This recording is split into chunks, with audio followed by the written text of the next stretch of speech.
The short answer to that is yes and no, which I accept is not very useful. So let's look in further detail at each in turn. For far too long, those on the right have been too nice, much nicer than the left, and it has gotten us nowhere. We lose focus, we become timid, we begin in many cases to use the language of the left. My favourite example comes from the United States, where you hear conservatives and cuckservatives say Democrats are the real racists. The problem with this is that you have given the initiative to the left. You have also accepted that the way that they view the world is the correct one.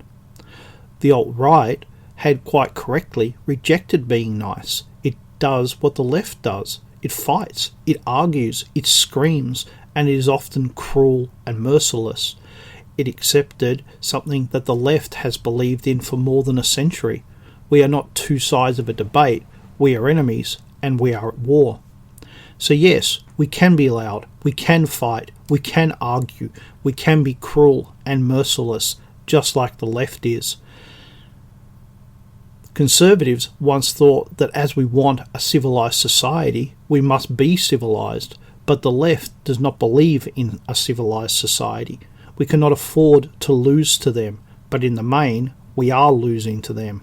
We need to fight to win, because only our victory will maintain civilization.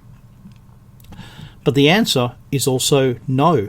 We cannot use the tactics of the left, and the reason we cannot use their tactics against them is because they require lies, they require deception and self-deception, they require us to become what we reject. I think it is best to provide an example of what I mean. Imagine a basketball club.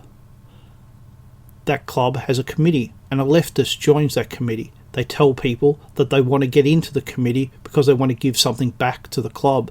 They tell people that they want a fairer selection process. It sounds nice, but what does a fairer selection process mean?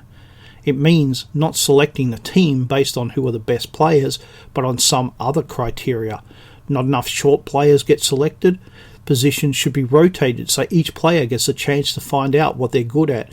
They should be more inclusive and include people who normally wouldn't play the game. But in all of this, the good of the club or the team is unimportant because they are both tools to be manipulated to achieve other aims. People often ask, why don't we do what they do? Why don't we lie and deceive? Because for most of us, we aren't capable of it. I'm not saying we are too good to lie or to deceive. What I am saying is we regard those things as bad, but the left does not. For the left, that is their standard operating procedure, but it isn't ours. We are too blunt. We say what we think. We are very bad at being deceitful. We are also individuals, not collectivists. We try to do our own thinking. We don't fall into line when policy changes as the left does. That is why we have been so good at memes and laughing at the left and their antics. We are not tied to one way of thinking. We think for ourselves. But it also means we are not good at collective action like the left.